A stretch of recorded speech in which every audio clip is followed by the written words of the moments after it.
கரூர் மாவட்டம் அரவக்குறிச்சி சட்டமன்ற தொகுதியில் திமுக வேட்பாளர் மொஞ்சனூர் இளங்கோ வீதியாக சென்று வாக்கு சேகரித்தார்.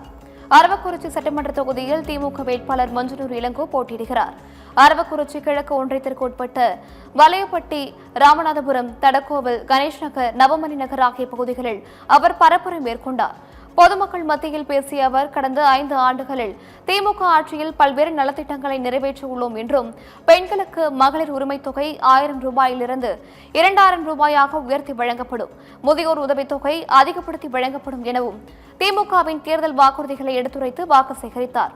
அரவக்குறிச்சி தொகுதியில் அனைத்து அடிப்படை வசதிகளும் செய்து கொடுக்கப்படும் என கூறி மொஞ்சனூர் இளங்கோ வாக்கு சேகரித்தார்.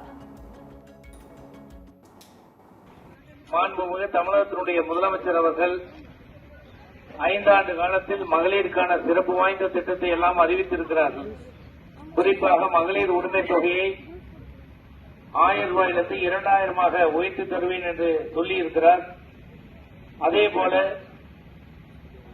முதியோர் உதவித் தொகையை 1200 2000 உயர்த்தி தருவேன் என்று உத்தரவாதம் அளித்திருக்கிறார்கள்.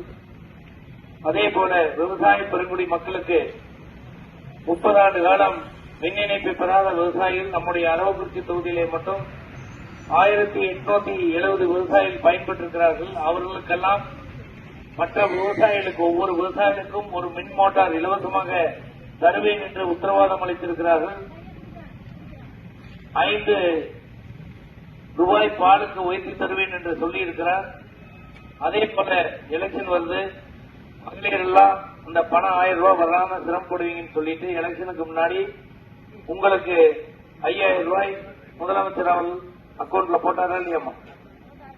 அதே போல இன்றைக்கு இல்லத்தரசிகள் நீங்க தேவையான பொருட்கள் வாங்க வேண்டும், உங்களுக்கு வீட்டுக்கு வேணுங்கிற ஜாமானம் வாங்கணும்னு சொல்லிட்டு இந்த 8000 ரூபாய்க்கு உண்டான கூப்பன் கொடுக்கறாங்க. நீங்க எந்த கடையில வேணாலும் சென்று அதை பெற்றுக்கொள்ளலாம் என்று உங்களிடத்திலே தெரிவித்துக் கொண்டு, அரவக்குறிச்சி தொகுதிக்கு ஒரு 1600 கோடி ரூபாய் நிதியை தந்து இன்றைக்கு பல்வேறு வளர்ச்சி திட்டத்தை இந்த 5 ஆண்டு காலத்தில் வழங்கிய என்னாலும் நம்முடைய அமைச்சர் அண்ணன் வி. செந்தில் பாலாஜி அவர்களுடைய ஆட்சி பெற்ற வேட்பாளர், மதச்சார்பற்ற முற்போக்கு கூட்டணியினுடைய அங்கம் வகிக்கின்ற அனைத்து தலைவர்களுடைய ஆட்சி பெற்ற வேட்பாளர் ஆகிய நான் உங்களிடத்திலே வருகை வந்து 2வது முறையாக நீங்கள் எனக்கு உதயசூரியன் சின்னத்திலே வாக்களித்து பெருவாரியான வாக்கள் வித்தியாசத்திலே வெற்றி பெற செய்ய வேண்டும் என்று உங்களுடைய பொற்பாதங்களை தொட்டு வணங்கி விரும்பி கேட்டுக்கொள்கிறேன்.